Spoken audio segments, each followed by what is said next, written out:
ছোট কচ্ছপ আর বুদ্ধিমান ছাদবাঘ। এক ছিল ছোট কচ্ছপ টফি। সে নদীর তীরে ধীরে হাঁটতে ভালোবাসত, ভেবত ধৈর্য সব সময় ফল দেয়। একদিন সে শুনল সেখানকার এক শান্ত ঝর্ণার কাছে এক বিপজ্জনক ছাদবাঘ বাস করে, যার নাম শিখর। শিখর দ্রুতদর্শী, চতুর, বাট দুর্বল কিছু ক্ষেত্রে। টফি সিদ্ধান্ত নিল ঝর্ণাটি ছাড়াও অন্য কোনো উৎসে পানি খেতে যায়, কারণ ছাদের কাছে যাওয়া ঝুঁকিপূর্ণ হতে পারে। এদিকে শিখর অনুভব করল সে ভোরবেলা পানির জন্য ঝর্ণায় না গিয়ে অন্য কোনো উৎসে যায়। এতে পানির তার ভাগ কমে যায়। সে ভাবল কি করলে পানি নিশ্চিতভাবে পাবে। মাস তিনেক পর দুজনে একই নদীর তীরে মিলল আবার।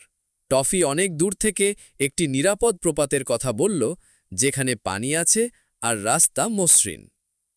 শিখর প্রথমে দ্বিধায়, কেন এমন দীর্ঘ পথ, তবে নিরাপত্তা ভেবে রাস্তা ধরল।